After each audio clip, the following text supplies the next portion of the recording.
guy in front of me gets out of his car, smoking a cigarette.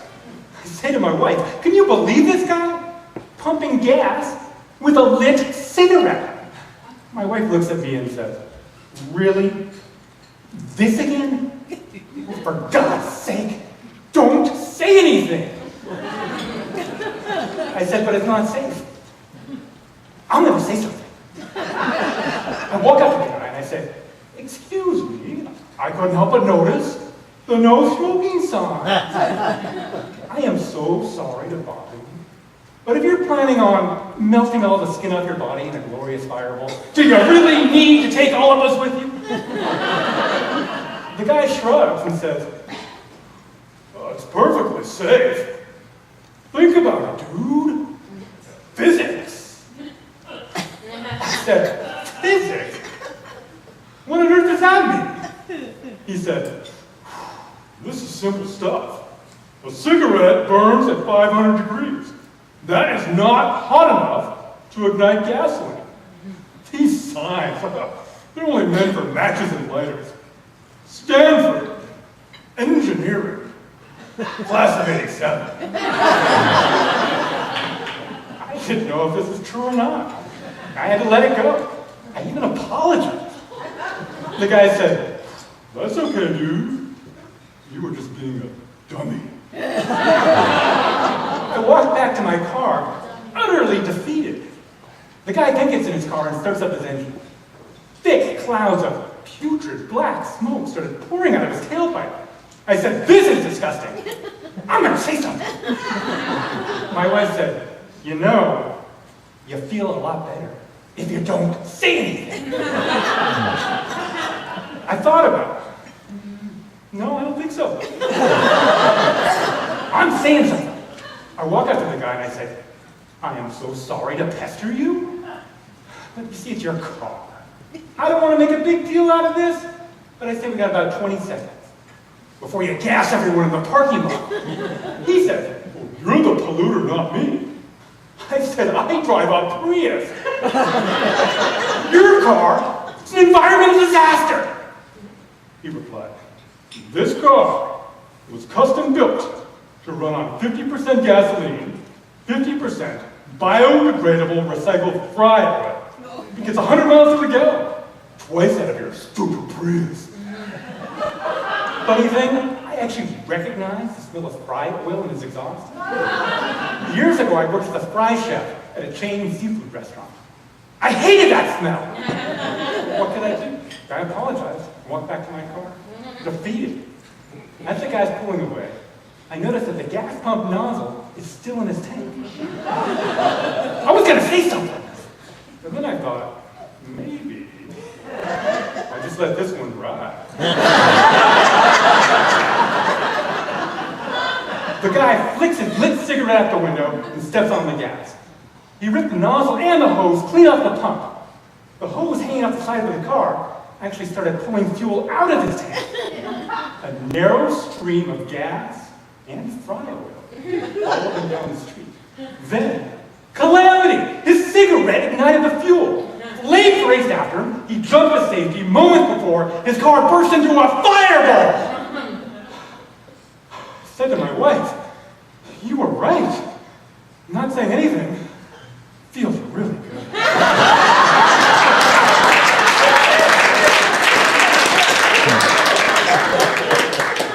Horrified, my wife said, you need to go say something to him.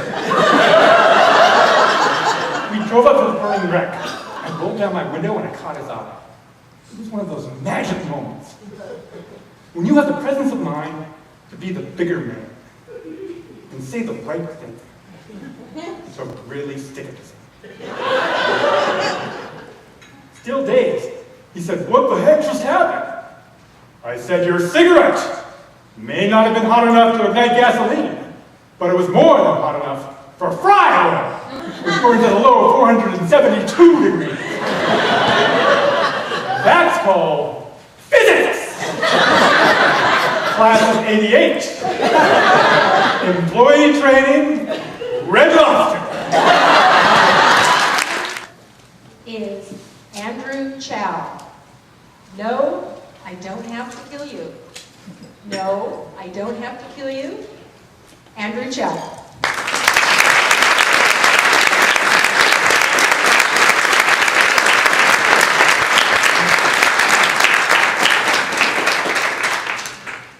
When people find out that I work for the Department of Defense, someone will ask, so can you tell me about what you do? Oh wait, well you have to kill me. Joke never gets old for everybody else. So today it is my pleasure to share a work story. And no, I don't have to kill you. So one of the first projects I worked on was at a weapons range. We tested bombs, missiles, rockets, watch stuff blow up. We're located in the desert. Perfect for blowing things up. Perfect, except that an endangered desert tortoise lived on that range. Now, obviously we don't want to blow up the tortoises, but the tortoises would get scared by our explosions. They'd pee themselves, get dehydrated, and die. So, we have training, make sure the area is clear of any desert tortoises before we fire any weapons.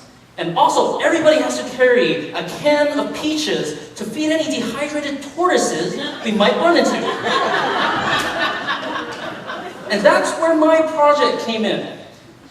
It takes a lot of time to look for tortoises, and someone had a great idea. Let's tag the tortoises, then we know where they are, and we'll do our testing where they aren't. So I got to walk around the desert and look for tortoises and tag them. Except it turns out that it's a large desert. These are endangered tortoises. There are not many of them, and they're hard to find. Over 3.5 weeks, I only managed to find a single tortoise. He was really large, so he was easy to spot. And I swear, when I tagged him, he turned and gave me the evil eye. So my higher-ups looked at our results and said, 3.5 weeks for a single tortoise, this isn't working out. Cancel the project. I was okay with that because on my last day of the project, I finally got to sit in on a live weapons test. They set up the target, made sure the area was clear of any desert tortoises, and then they fired a guided bomb. The bomb was homing straight in on the target. The testing was going very well. That's when something strange happened. The bomb was looking at the target and then suddenly veered off to the side. We're looking at each other wondering, what's going on here? Look at the video screen, see the bomb is targeting a little dot. It becomes a little circle.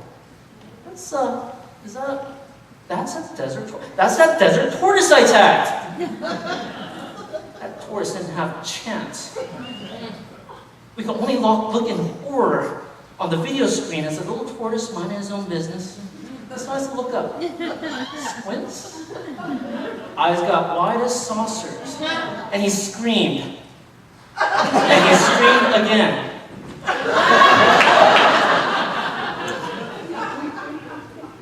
My supervisor looks over my way. Andrew, there's a shovel in the supply closet. So I drive out there looking for the smoldering crater, get there, and get ready to take care of some tortoise bits. And that's when it happened.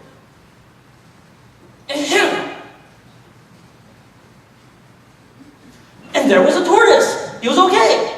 Except now he's wearing a sombrero hat, had a red scarf around his neck, a bandolier belt draped around his shell, and a tortoise-sized toy gun. It looked adorable, actually, like a matchup of ninja tortoises and Zorro. Hey, little guy, are you scared? Would you like a can of peaches? He pointed the gun at me and fired. Bang! 3 things came to mind. 1, that's not a toy gun. 2, the tortoise knows how to use it. 3, I could really use this can of peaches. Tortoise, your money or your life!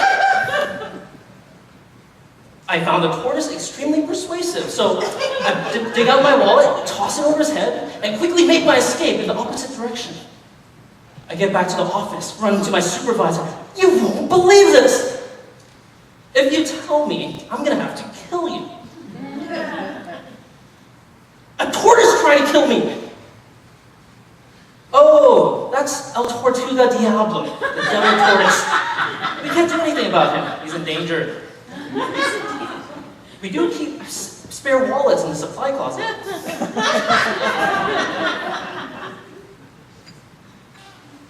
What else could I do? I went to the break room to get myself a change of clothes and finally helped myself to that can of peaches. So, if you ever happen upon the Mojave Desert, beware the endangered desert desperado tortoise. And no, I don't have to kill you. Speaker is Edward Kania. Up, up, and away. Up, up, and away. Edward Kania.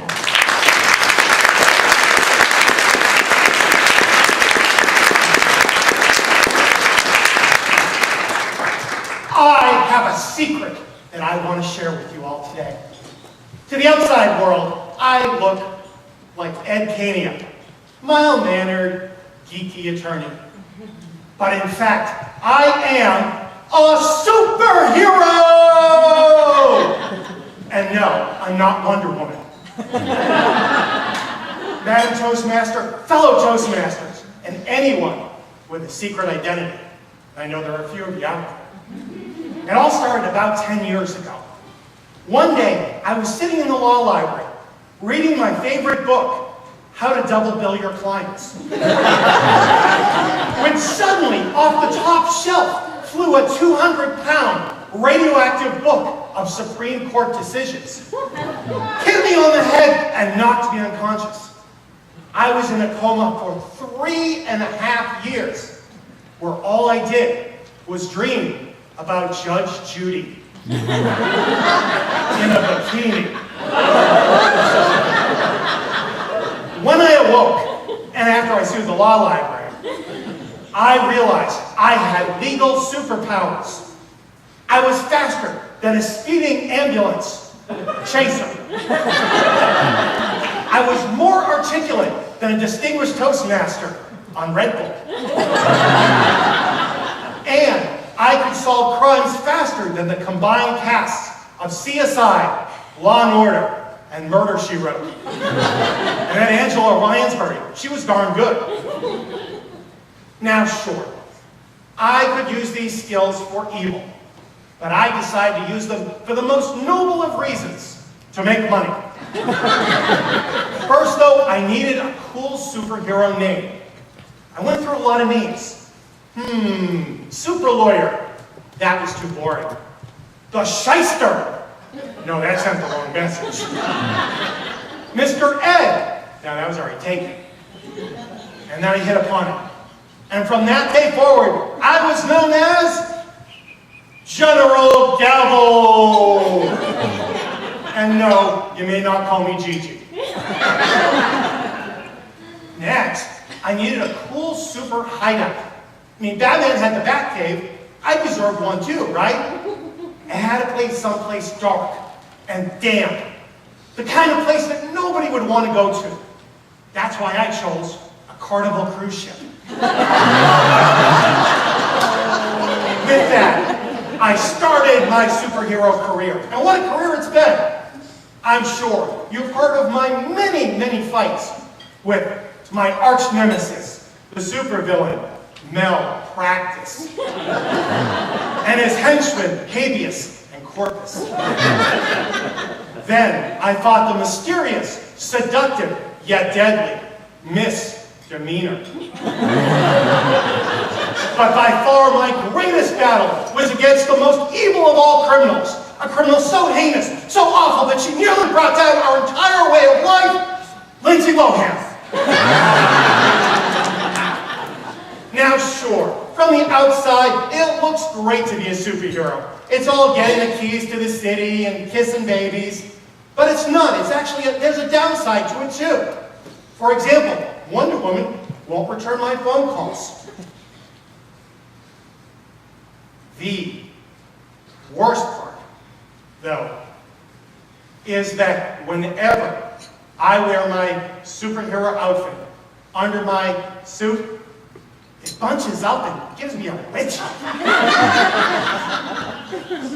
But ladies and gentlemen, I'm willing to do that for you, fair citizens of Metropolis. I mean Modesto. But now that you know my secret, if you're ever in a legal pickle, if you don't know what to do, just call out my name and I will be there. And remember, I take all major credit cards. Madam Johnson, next time. Is Gary Waltershaw.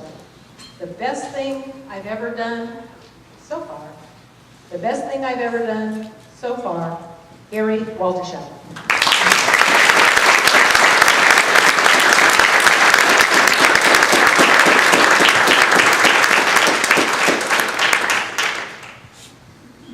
Out of all the crazy things I've done in my life, nothing tops this one. Madam Toastmaster and contest chair, fellow Toastmasters and honored guests. 18 years ago, I was 32 years old. Go ahead, do the math. I was still single and naive. And one day I decided that it'd be a good idea to run an ad in the newspaper to find a girlfriend. But I wasn't going to run just a small little personals ad like you see in the classifieds. Oh no. I ran a half-page newspaper ad. This one right here. Go big or go home. That's mine. Why on earth would I do such a thing? Let me explain. This was back in 1995. Al Gore had barely invented the internet. So there was no Match.com or eHarmony.com or MySpace, Facebook, I'm really not a stalker.com. Nothing like that. Secondly, I had just moved to Visalia from Los Angeles, where I was born and raised. I knew nobody up here in the Central Valley. I came up here to work. And I was kind of shy. This was before Toastmasters. So one day, after I had broken up with a girl I dated with Tulare for a while, I was sitting home one lonely Saturday night, and I decided, you know what I'm going to do? I'm going to write an ad and run it in the newspaper. Thought about it for a while, and then the headline came to me. So I wrote it down. LA man moves to Visalia and discovers that all the nicest girls here are already taken. Can you prove him wrong?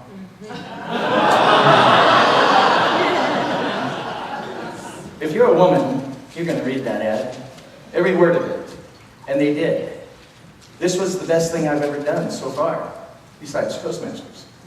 This ad was the talk of the town in Visalia and Tulare.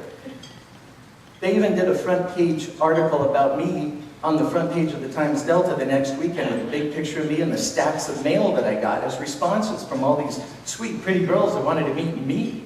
Because I was overwhelmed with responses, dozens and dozens of them. I was in heaven. This was unreal. I became a dating machine for 6 weeks straight. Lunch and dinner every single day with a different girl. Because I was in heaven.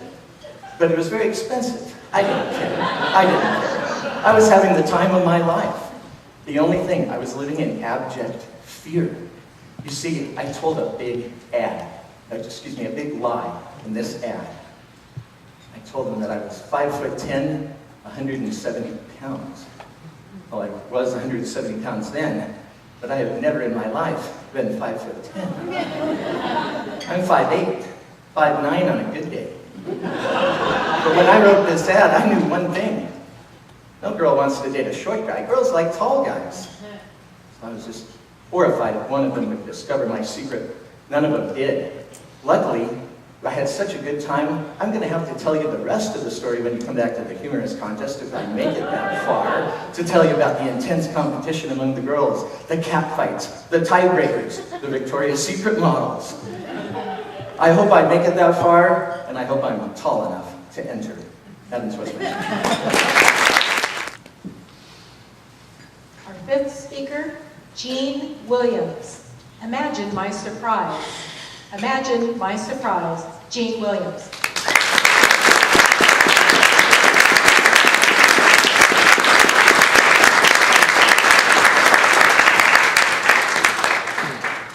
I just came from a funeral. Madam Toastmaster, fellow Toastmasters, honored guests. I never imagined myself as a widow. Alvin Adams, he was the perfect husband. Our marriage was great. Our lives together were perfect until his mother moved in. She brought a lot of stress into our home. I decided the best way to reduce stress was to introduce a balanced diet, rich with organic foods. There was a learning curve. My first few recipes caused them both to become very ill. But with practice, I became quite adept, and my mushroom omelet proved to be very tasty. Imagine my surprise when I discovered the mushrooms were poisonous. And I was the widow Adams. Then I married Brad Brooks. He was the perfect husband. He was a sweet, outdoorsy kind of guy. Now, I'm not a big outdoors person, but I found his love of hunting attractive until I was left behind again and again when he went hunting with his buddies. I decided the best way to spend more time with him would be if I took up hunting. It was a crisp November day. I saw the perfect deer. I aimed. Bam! Bam! Then I heard Brad scream. I ran to his side. I looked in his eyes. Imagine my surprise when he sat up and spoke his final words. Gene, why are you reloading the gun? And I was the widow Brooks. Then I met Carl Crane. He was the perfect husband and an avid cyclist. Why, rain or shine, he rode his bicycle at least 20 miles each day. Coincidentally, Carl Crane's continual cycling caused constant chaos and a curious catastrophic conclusion. It was a very foggy day. I shouldn't have been driving. Imagine my surprise when an object appeared out of the fog. It was Carl! I slammed on the brakes, but no matter how hard I pressed that right pedal, the car only picked up speed. It was a closed casket service. And I was the widow Crane. Then I married David Donaldson. He was the perfect husband, but very forgetful. He could never remember to put the toilet seat down. We argued. Then he became very accident-prone. Twice the brakes in his car went out. Once the microwave fell and barely missed his head. He even lost part of his foot in a lawnmower incident. But even with all of that, I was willing to stick with him. Imagine my surprise when he divorced me. Then that tragic day, I saw him at the bus stop. He pulled out a knife, and before I could stop him, he stabbed himself 12 times in the back. With my track record, I didn't think I'd ever get married again. Then I met Eric Edwards. Eric was the perfect husband. He was an attorney and definitely a type A personality. It seemed that nothing could ever please him.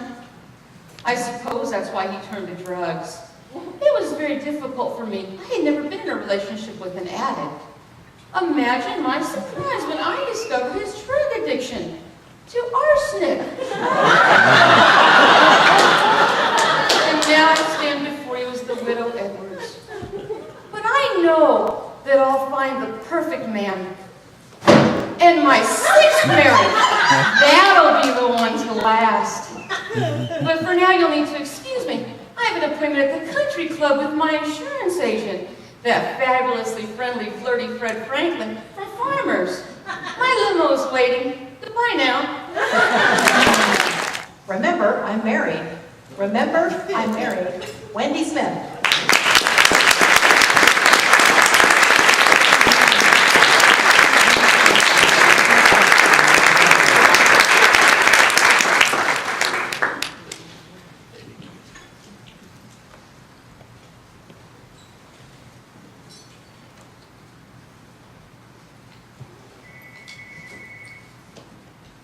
Hello, may I speak to Wendy Smith? This is Tom Magnum. I'm a private investigator from Hawaii. Magnum P.I. is calling me! I'll say yes to anything he wants. Then I look over at my husband and Madam Toastmaster, fellow Toastmasters and guests. Remember, I'm married. Now I know what you're thinking, and you're right. Magnum P.I. is a 1980 TV show that went off the air over 25 years ago. But what most people don't realize is Magnum really exists. Currently, he's been asked to investigate the mysterious disappearance of Toastmasters in the Honolulu area. I wanted to know more about our organization, but didn't want to go to local clubs because he suspects it's an inside job. So, he called Toastmasters International, who just happened to give him my phone number. I get off the plane in Honolulu, and there he is. All 6'3" of him. You know, we girls like tall guys. And he's wearing shorts that don't even cover a quarter of his thigh, and a tight around Hawaiian shirt. But there's no time for any of this. We have a case to solve. We start immediately. We go from one Toastmaster meeting to another. Oh, I really get into it. I volunteer for table topics. I fill roles that need to be filmed. It takes several weeks, but finally we've attended every meeting that a Toastmaster has been missing from. And there's one person who has been at every single meeting. I call him Mr. Obnoxious Speaker. He talks like this, and he says so many odds and ends he good careers. That sort of man, says Magnum. We hop in his Ferrari. We follow Mr. Obnoxious all over the island. We finally stop at a warehouse. Before Magnum follows him in, he turns to me and says, "You, stay in the car." Now, anyone who's ever watched Magnum P.I. knows he's always telling people to stay in the car, and they never do. Why should I be any different? So when he gets out of sight, I follow him in. I open the door. I'm horrified by what I see. There are all our missing Toastmasters being tortured beyond comprehension. Yes, they're all tied to chairs, forced to listen to Mr. Obnoxious Speaker for hours and worse. Oh, yes, it gets worse. He's taped their mouths shut with duct tape. Toastmasters who can't talk. Magnum quickly overpowers him, and he bursts into tears. All I wanted was a blue ribbon. You see, every Toastmaster he kidnapped had one blue ribbon and beat him. He figured the only way he was going to get this coveted blue ribbon was to eliminate the competition. Yes, he planned to bore them to death. Magnum and I released the Toastmasters. The authorities take away Mr. Obnoxious. The next day at the airport, I'm ready to leave. Oh, Magnum's bending down. He's going to kiss me. On the cheek, like a brother. I've been home for several days Wendy, this is Magnum. I'm just calling to tell you how much I enjoyed working with you and hope that maybe someday you'll come back to the island again. And this time, not to work on a case. Oh. And then I look at my husband. And I look at him again. My husband is wearing shorts that only cover a quarter of his thigh and a tight red Hawaiian shirt. Sorry, Magnum. Remember, I'm married. don't know about BS. You don't know about BS. Well raised.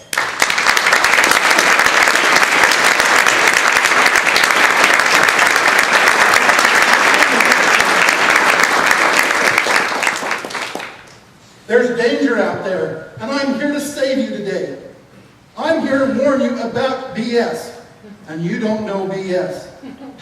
Now, before we start, you from Memphis, I'm not talking barbecue sauce. Toastmasters, this is not a bad speech. I am talking about the dangerous Bully Short, the meanest bull there was. Madam Toastmaster, fellow Toastmasters, and those soon to be saved from this BS.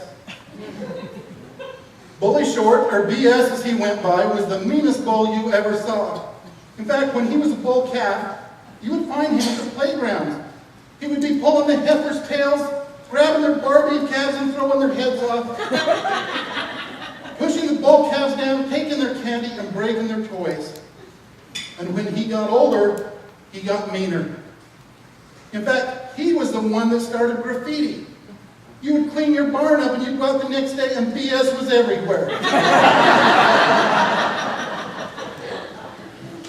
You would ask BS to stop the graffiti and he says, "What graffiti? I'm just putting out my brand." Well, I first met BS one night coming home from a dance. It was late. The barn door was open, the lights were on and the voices. So I snuck in to see who was in the barn. And to my surprise, there was BS in his game. He was talking about taking over the world. He stood up with the report and says, "I have proof. The grass is greener on the other side of the fence." Well, I started to shake and tremble, and I kicked the bucket. That darn milk bucket, and I turned and looked, and there was BS. And I looked at his eyes and his meanness, and the thought came to me, my doctor's right, I need to exercise. I think I'm going to run. I ran straight to the Bovine Protection Agency. There, the BPA, as they've been called, wanted to hear my story, and as I told them, their eyes got wide. Their faces went white. They grabbed me. They put me on an airplane. They flew me clear across to Pamplona, Spain. They told me BS would never find me there.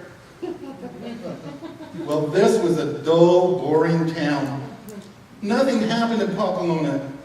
And I finally thought, you know, maybe facing BS isn't quite as bad as being here. But that soon was going to change. The mayor says we have to have some excitement here in Pamplona. We're going to have a big festival. Come out and see something that's really going to change your life. So I went down the 1st of July, got down early, went to a restaurant on the cafe sidewalk. I ordered my lunch, told the waiter I'd be right back, and I stepped off the sidewalk. And I am here today because of two things: allergies and potato chips. It was a spring summer day, my eyes started to water. I didn't see BS step out of the crowd. He was staring at me. But luckily I brought a small Texas handkerchief. I pulled it out. I didn't want pollen on this when I wiped my eyes. And for some reason, this made BS mad.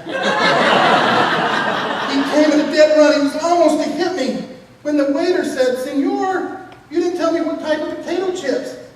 And I go, "Oh, Lay's."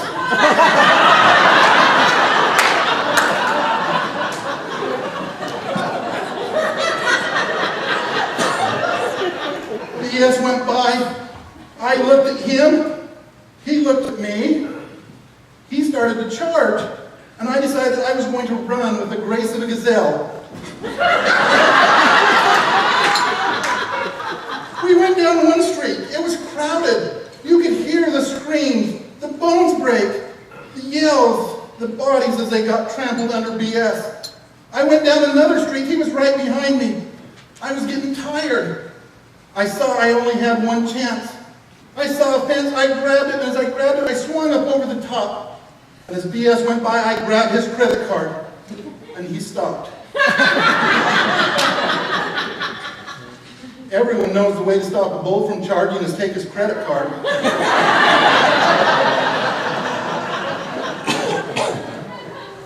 Then the strangest thing happened. The mayor came over and congratulated BS for his excitement. He says this is exactly what Pamplona was looking for. He wanted to know if he could stay an extra week. Then they wanted to know if he could come back every year and do the same thing again. I thought that was strange. Who would want to run from BS? But the mayor says, no, this is the running of the bulls. So you be careful, because if you're in Pamplona, it may be a bull or it may be BS. Barbecues, Barbies, and airborne babies. Barbecues, Barbies, and airborne babies. Sandra Griffin.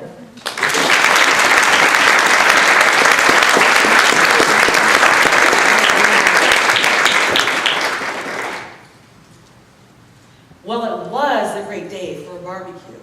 My parents had left and taken off to go shopping and left us at home alone. What could go wrong leaving 6 kids under the age of 13 alone? How the next 30 minutes was going to make that decision quite regrettable. Barbecues, Barbies, and airborne babies. Brother 1 and sister 3 took out the tabletop barbecue and set it in the middle of the room, in the middle of the yard, so we could have a family cookout. Sister number 1's in the kitchen. She's making snacks for all of us. Hey! She likes to yell. We all do. Family cat sitting next to her will just enjoy the afternoon sun. Sister 2, she's on the side of the house playing with dirt. Big family dog sitting right next to her waiting to play. Sisters 4 and 5, they're in the bedroom playing with dolls. And they yell out the open window, hey, where's Big Busty Barbie? I yell back, I don't know. Why don't you go check the roof? Through the window, they leave the house, and they find a ladder propped against the roof. They then convince sister number 2 to take a break in her dirt reorg, climb the ladder, and go get Big Busty Barbie down. Up the ladder goes sister 2, sisters 4 and 5 holding the ladder. Big family dog watching closer still. Inside the house, sister 1, hey! Are you getting into trouble? Sister 4 goes inside the house. I come in to get the dolls to go play outside. Door opens, dog enters. Meanwhile, at the ladder, sister number 5, who was holding the ladder, is now climbing the ladder.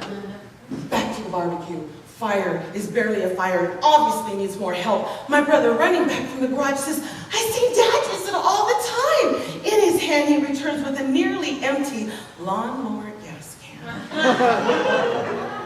Here's a recipe. Add a little splash of fire, add a little splash of gasoline to a little fire. You get a huge flame, which leaps up from the fire onto the gasoline can, which was being held by my brother. Sister number 2 from the roof, and sister number 4 from the bedroom are now yelling, fire! Sister 1 in the kitchen, hey! Why are you yelling? My brother runs to go turn on the water. I grab the hose. No water! I'm going to take this moment to tell you why my parents left 28 minutes prior to the evolution of this event. You see, I told you it was a great day to replace a kitchen faucet, which was only halfway done at this point, 2 bare pipes sticking out of the wall. Everyone knows when replacing the faucet, you shut the water source off. For this house, the water source was the water main, which shuts off not only the entire house, but all the connecting hoses, including the one which was trying to put out a barbecue fire. Oh, back to the barbecue. My brother says, I know how to shut it back on. Dad, turn it off. I can turn it back on. The water rushes through the hose just in time to catch the exploding gas tank hurtling towards me. It pushes it back onto the fire, extinguishing it once and for all. All is good in the world again until water! From inside the house kitchen, sister number 1 is screaming. Failing her very best Jesus Christ impression, she falls trying to run on water. Meanwhile, the family cat, which was sitting directly in the path of the great flood, is hit with water, and the cat screams. I told you, we all scream. Meow! Which everyone knows is the international dog call for play. The cat runs out, the dog rushes after it through the door, smashing it against the ladder. With baby sister number 5 nearing the top, acting like a giant trebuchet. The ladder is flinging baby sister number 5 across the yard, over the fence, and onto the neighbor's roof. It is at this moment that my parents drive up. Sister number 5 standing there soaking wet. Sister 4 armful of toys. My brother and me covered in smoke, soot, and ashes. And sister number 2 up on the roof crying because there's no more ladder to get down. All of us staring at the neighbor's roof. Well, it was a great day for a barbecue.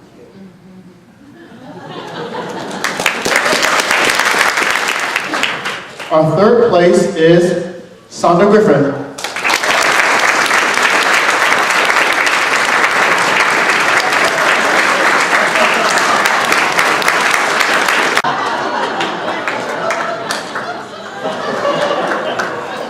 Yes, the camera loves you. Second place in the Tall Tales contest is Scott Hopkins.